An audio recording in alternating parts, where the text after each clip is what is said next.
We walked across the same stage that day, same gowns, same smiles for the camera. But behind mine, there was something colder. My parents had paid every cent of my sister's tuition while I'd worked nights just to keep up. When I once asked why, my mother said she deserved it, but you didn't. I never forgot those words. They came to our graduation anyway, sitting in the front row like proud parents. But when the dean called my name and the crowd began to cheer, their faces turned pale. That moment didn't come from luck, it came from years of silence. From the outside, we looked like the kind of family people envied, matching Christmas sweaters, neat smiles in every photo, a two-story house with white shutters and a perfect lawn. But if you looked closely, you'd see it. The way my mother's hand lingered on Hannah's shoulder in pictures, but never on mine. The way my father's eyes softened only when she spoke. We were twins, born 4 minutes apart. 4 minutes. Yet somehow, those minutes turned into miles. When I fell and scraped my knee as a kid, Mom pressed a napkin into my hand and said, "You're strong, Camilla. You'll be fine." When Hannah so much as sniffled, she dropped everything, cooing, "Oh, my poor baby." It didn't stop as we got older. On birthdays, Hannah got a new bike. I got her old one spray-painted silver like a cover-up. When she forgot her homework, Mom wrote a note to excuse her. When I forgot mine, I got a lecture about responsibility. Little things. Tiny cuts that added up until I learned not to expect a bandage. By high school, I'd stopped competing. I studied quietly, worked part-time at a cafe, and saved every dollar. Hannah spent weekends at malls holding up dresses. She knew I couldn't afford smiling like it wasn't cruel. I kept telling myself it didn't matter, that being self-sufficient was a kind of pride. Then came senior year. Both of us applied to the same college, same major, accounting.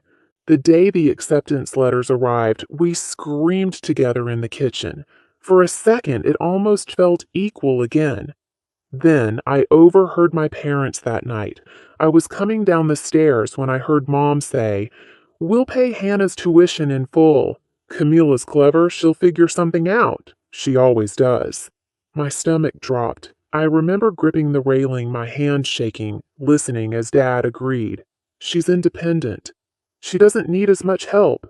Those words were supposed to sound like a compliment, but they landed like a sentence. I didn't confront them. What could I even say? That I was tired of being the strong one, that I wanted to be taken care of just once. Instead, I packed my bags quietly that August and promised myself one thing: I would never ask them for money. College split our lives in two. Hannah got a bright dorm room on campus. I rented a small space off campus, the kind where you can hear pipes groan when the heat turns on.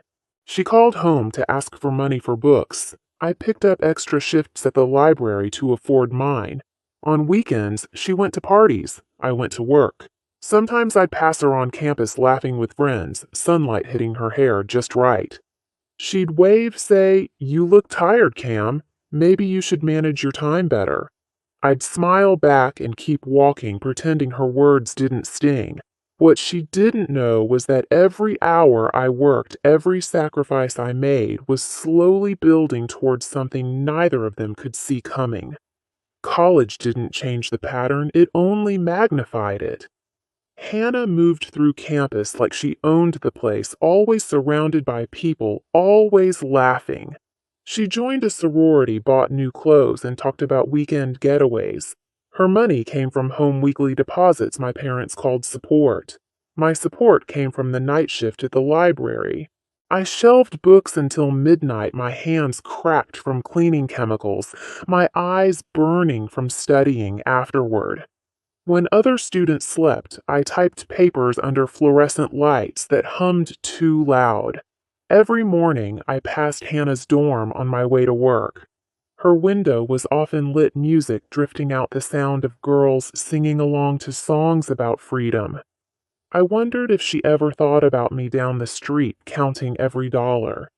We saw each other sometimes at the dining hall. She'd sit across from me, a little too polished, a little too comfortable. "You look exhausted," she said once, tilting her head. "You should manage your time better instead of running around everywhere." She meant well, or at least she thought she did. I just smiled. "Maybe you're right," I said, and finished my coffee in silence. The breaking point came a few months later. Tuition deadlines loomed, and I was short on payments. I called home not to ask for money, but to check if there was anything they could help with, even a loan I'd pay back. My mother answered. I could hear the TV in the background, the sound of laughter. "Mom!" I began carefully. "I was wondering if maybe you and Dad could help me cover part of the tuition this semester. Just a bit. I'll pay it back." There was a pause, long enough to make my throat tighten. Then her voice calm and firm. "Camila, we already paid for Hannah. She deserved it. But you didn't." For a moment, everything went silent, the TV, my thoughts, even my heartbeat. I stood there, gripping the phone so tightly my knuckles whitened. "I didn't deserve it," I repeated more to myself than to her. "You're strong," she continued like she was explaining something obvious. "You'll figure it out. You always do." And then the line went dead. I stared at my reflection in the dorm window. The girl looking back wasn't crying. Her eyes were dry, but something behind them shifted like a door closing quietly. I thought of all the nights I'd stayed up working, of the childhood moments I'd swallowed whole, of how easily they'd erased me from their sense of pride. That sentence didn't break me, it built me. That night, I walked to the library early. I organized the shelves, wiped the tables, and made a silent promise.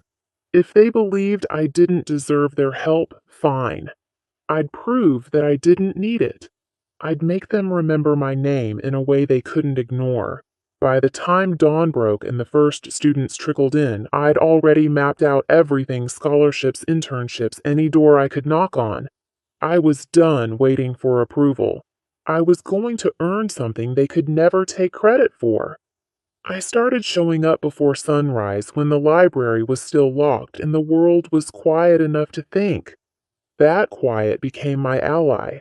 I'd read financial analysis textbooks by the dim glow of my phone flashlight, memorizing charts and formulas until they started to feel like second nature. Exhaustion stopped being an obstacle. It became a kind of rhythm. Around that time, I met Professor McLaughlin. He taught International Financial Reporting Standards, a class half the students dropped because it was too dry. I stayed. One afternoon after class, he stopped me in the hallway. "You seem to understand this stuff," he said. "Where'd you study before Nowhere Special?" I told him. "I just read a lot." He smiled. "That's rare.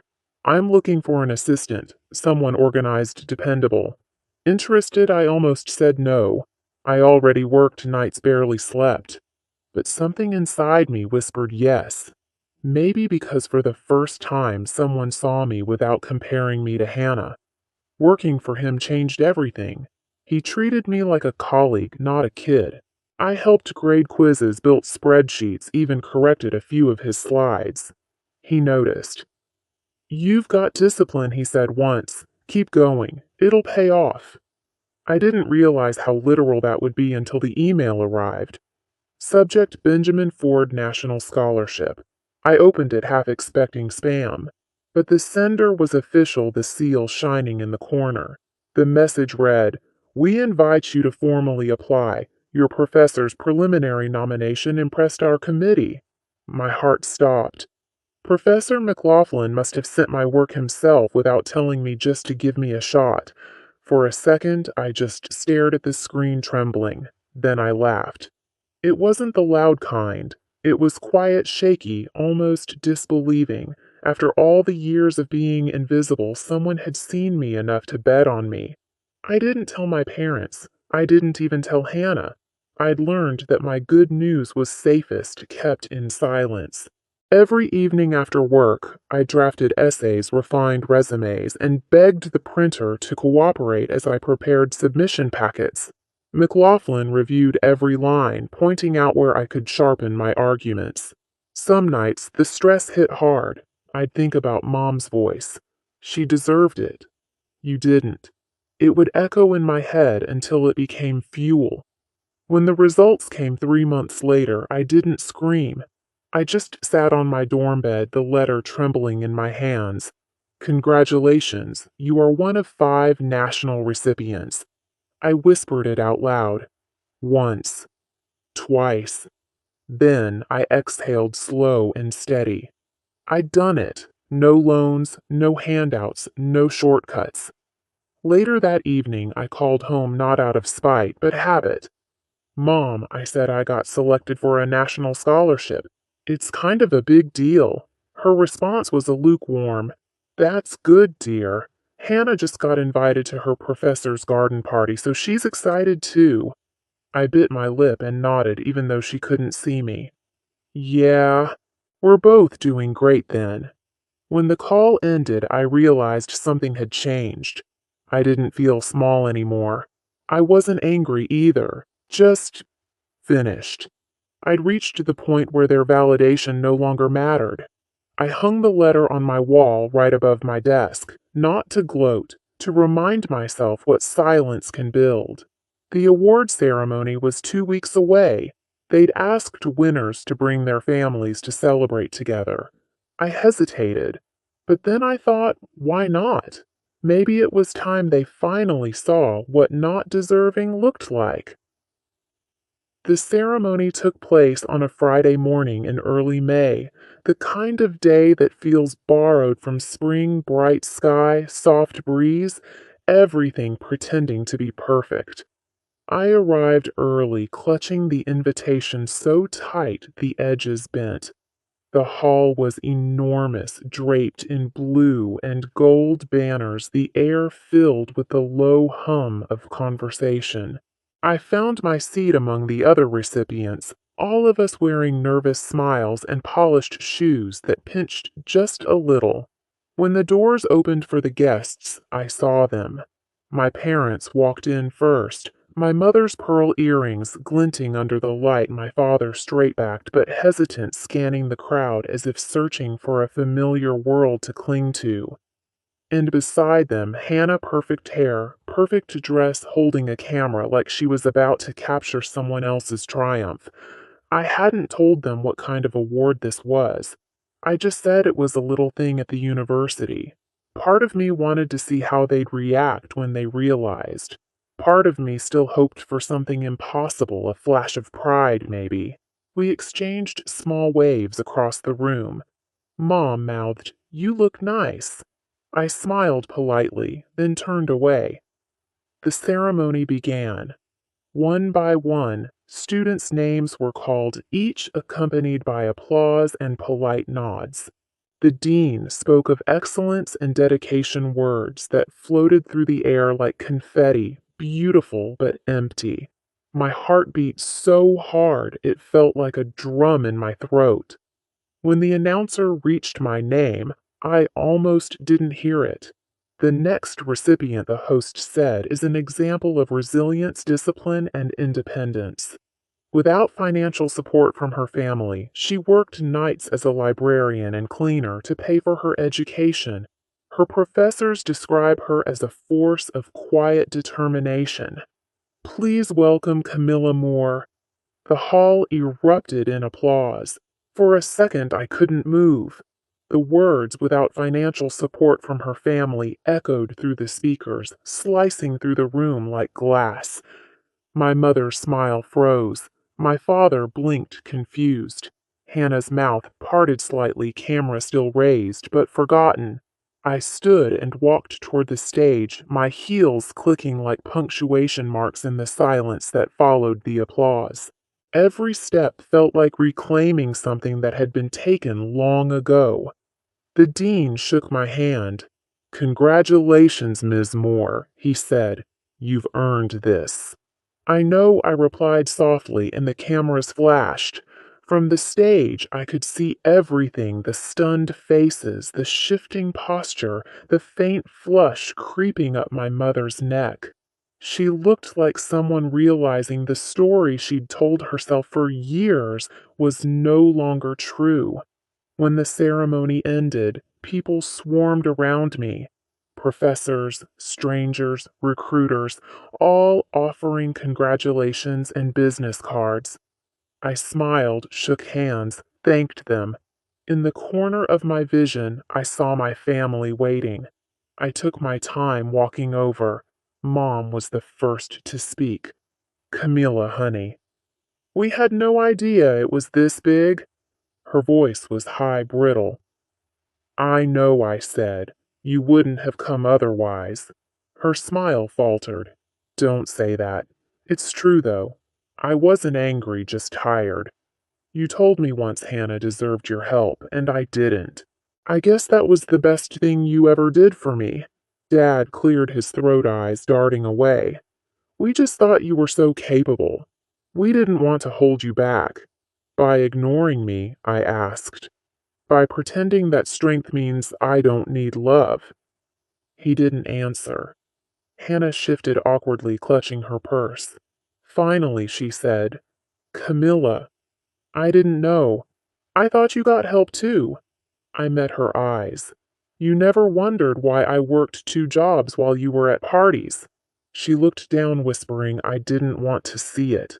There it was, the truth none of them had dared say. I took a breath. "You don't have to apologize. I don't need that anymore. I just wanted you to know. I made it. Without you." My mother reached out as if to touch my arm, but I stepped back. The distance wasn't cruel, it was necessary. A few minutes later, one of the event organizers approached me. "Ms. Moore, some representatives from Ford and Levine Accounting would like to meet you. They're at that table by the window." I smiled. Of course. As I turned to leave, I glanced at my family one last time. They stood there, silent, small, in a room full of applause meant for me. For years, I had been the shadow beside their light. Now, they were the ones squinting into mine. At the recruiter's table, the conversation flowed easily. They offered me a starting position in their New York office, talking about benefits, mentorship possibilities. I nodded, listening, pretending not to notice the reflection of my parents in the glass wall behind them, still frozen, unsure whether to approach or retreat. Later, during the reception, I stepped outside for air. The sun was setting, casting gold over the courtyard. My phone buzzed with a text from Mom. "We're proud of you. Let's talk later. Okay?" I typed deleted, then finally sent. "Thank you.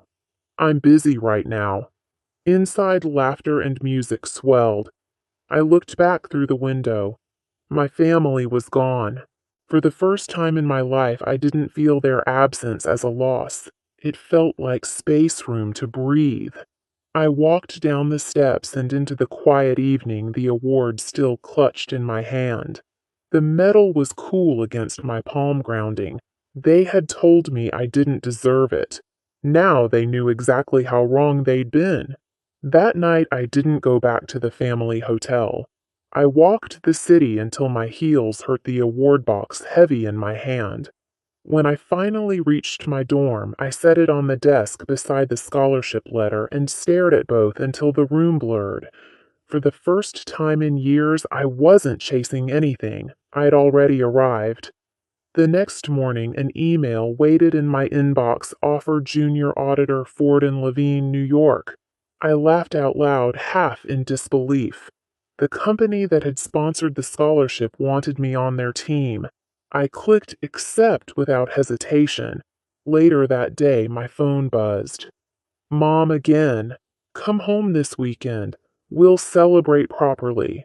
I typed for a long time, then deleted everything except one sentence. "Maybe another time. I've got packing to do." Outside, students were taking graduation photos with their families, shouting, hugging, crying. I watched from my window, calm. I'd always imagined this day would feel lonely, But it didn't. It felt like freedom measured in quiet breaths. Before leaving for New York, I mailed one envelope. Home inside was a copy of my award letter and nothing else. No note, no signature. Just proof. When the train pulled out the city shrinking behind me, I thought about all the times I'd begged for their approval, how it had kept me small. Now every mile between us felt like oxygen. I wasn't running from them anymore. I was running toward myself. The first night in New York, I stood on the balcony of my tiny apartment, city lights, flickering like 1,000 quiet affirmations. Down below, taxis moved in steady lines, each one a reminder that motion meant life. I thought about my mother's voice. She deserved it, but you didn't, and smiled. Maybe she was right. I hadn't deserved it. I'd earned it. Sometimes revenge isn't loud. It's walking away and never looking back. If you've ever had to prove your worth to the people who were supposed to see it, first share your story below and don't forget to subscribe for more.